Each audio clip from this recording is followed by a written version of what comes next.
I'm from a small town called Muskogee, Oklahoma. Some of you guys have probably never heard of it. It's a small town, about 35,000 people, but it's really not a good place. We're actually 4 times the national average when it comes to crime rate, and we're listed in one of the top 100 most violent cities in America. So as you can imagine, this created for a very interesting childhood. And my home life was not much better. There was drugs, alcohol, abuse, you name it. It happened in my home. And what I remember most from my childhood, hey, that's me. What I remember most from my childhood is the messages that I would receive from the people that I loved. And they told me that you're never going to be anything. You're going to end up in prison. You're going to end up dead. As a matter of fact, they told me I'd never see my 20th birthday. Well, I did make it to 20 years old. A little past now, right? But on my 20th birthday, my life changed dramatically. Me and a friend went to a nightclub, as 20-year-olds do. And we were having a good time, drinking, talking to girls. It was very packed. And I remember seeing my friend running towards me, and I knew something was wrong. And he had been in an altercation with a group of people that were there. And he pulled out a gun.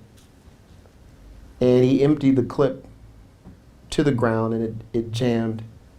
And there was so much happening at this moment. They were fighting, and we were all standing around watching the fight.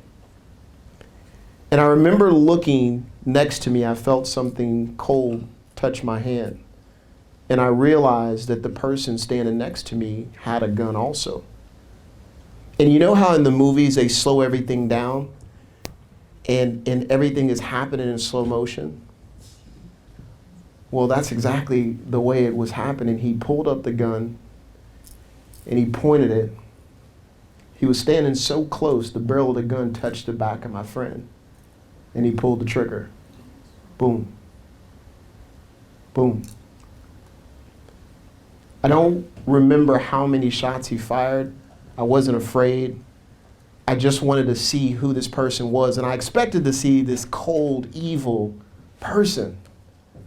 But when I looked over to him, because literally he's standing right here, I didn't see that at all. I actually saw somebody who was afraid. And I saw somebody who regretted the decision that he had just made. And he dropped the gun, ran out, and I went over to my friend. And as he was taking his last breath, I remember looking in his eyes and seeing something very similar. He was afraid, and he regretted the choices and decisions that he had made in his life. So I went home that night, and as you can imagine, I didn't sleep very well. And I began thinking about the choices and decisions that I was making for my life, because the life that I was told that I was supposed to have, that was just my environment. That's just what I believed it was supposed to be, and so did they. And I began to think about, what if they had made better choices? What if they had made better decisions about their lives? What would have happened? What decisions can I make about my life right now, in that moment? So I made a decision that day that I was going to create the life that I wanted. Regardless of my situation, regardless of where I lived, I was going to create the life that I wanted, and I did. So there's some happiness to this story. This is where I moved to, Houston, Texas. Much better place, great job. And I said, you know what? If I'm going to write this story, let me write it the way I want to write it. So if we're going to live in a nice city, why don't I add a wife, beautiful wife and kids? Let's see how that turned out. There she is. 2 kids. And to me, before this was never possible. This is not what I saw. I didn't see this growing up, and I chose to make this happen for my life. And then I wanted to make a lot of money. And I saw people who did sales. I said, you know, I want to do sales too. I want to make a 6-figure income. So you know what? I said, let's see if we can make that happen. And there it is. This was my team. I ran for Fortune 500 company at Home Depot. But I tell you this story because the people that I work with now, I work with introverts. You guys may have noticed that from my introduction. I work with introverts in my business because these people who are introverts have been told that there are only certain jobs that they can work. They have to be these super social people to be successful. And it reminds me so much of my story of growing up where somebody told me that I had to be something a certain way to be successful.